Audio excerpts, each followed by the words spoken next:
આજે બાળકો વિશે થોડી વાત કરીએ. જે બાળકો ફ્રૂટ્સ અને વેજીટેબલ્સ સંતુલિત આહારમાં લે છે ને હેબિટ્સ ઘરનું જ ખાવું તેવી હેબિટ્સ ધરાવે છે, તેમના માતા પિતા સજાગ છે અને જાગૃત છે કે ના, ઘરનું જ ફૂડ બાળકોને આપવું જોઈએ.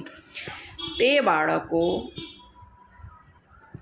જંક ફૂડ ખાનારા તેની ઉંમરના બાળકો કરતાં વધારે સ્વસ્થ અને મેન્ટલી એક્ટિવ અને ફિઝિકલી બિલકુલ મજબૂત અને સાથે સાથે ઇમોશનલી સ્ટ્રોંગ હોય છે. કારણ કે તે બાળકો ફેટ અને સુગર ખાનારા બાળકો કરતાં તે બાળકોમાં એક્ટિવનેસ વધારે હોય છે. અને જે ફેટ અને સુગર જે બાળકો વધારે ખાય છે, બહારનું જંક ફૂડ ખાવું, બિસ્કિટ્સ ખાવી, cake, cookies, pasta, burger, pizza, Maggi, ઘણું બધું એવું જંક ફૂડ કે જે બાળકોના ઇનર ઓર્ગનને ખૂબ નાની ઉંમરથી ખૂબ નેગેટિવ અસર કરે છે. અને તે બાળકો ચીડિયા પણ હોય છે, જિદ્દી પણ હોય છે અને ઇમોશનલી સ્ટ્રોંગ નથી હોતા અને તેમની નિર્ણય શક્તિ પણ ખૂબ નબળી હોય છે. આવા બાળકો કરતાં જે ઘરનું ફૂડ ખાય છે, જે હેલ્ધી ડાયટ રાખે છે, એ જવાબદારી મા બાપની છે, એ જવાબદારી આપણી છે. બાળકોને શું ખવડાવવું એ નક્કી પેરેન્ટ્સે કરવાનું હોય છે.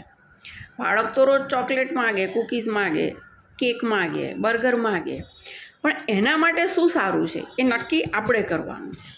માટે સ્વાસ્થ્ય અને બિહેવિયર એ ઇમોશનલી સ્ટ્રોંગ હોય, તમે શું ખાઓ છો તેના ઉપર નિર્ભર છે. અને તમે જે ખાઓ છો ને એના ઉપર જ તમારું મન તૈયાર થાય છે, તમારી વર્તણૂક તૈયાર થાય છે, તમારા વિચારો બંધાય છે, બધું જ ખાવા ઉપર જ છે. માટે મોટેરાઓને પણ આ વસ્તુ એટલી જ લાગુ પડે છે કે આપણે શું ખાઈએ છીએ. કહેવાય છે ને, જેવું પાણી તેવી વાણી અને જેવું અન્ન તેવું મન. તે પ્રમાણે બાળકોને ખૂબ હેલ્ધી ખવડાવવું, ઘરનું જ બનાવેલું ખવડાવવાનો આગ્રહ દરેક માતા પિતાએ રાખવો જોઈએ. અમારા બાળકો તો ઘરનું ખાઈને જ મોટા થયા છે. એ અમારી જનરેશનના પેરેન્ટ્સને ખબર છે કે ઘરનું ખવડાવવું કેટલું બધું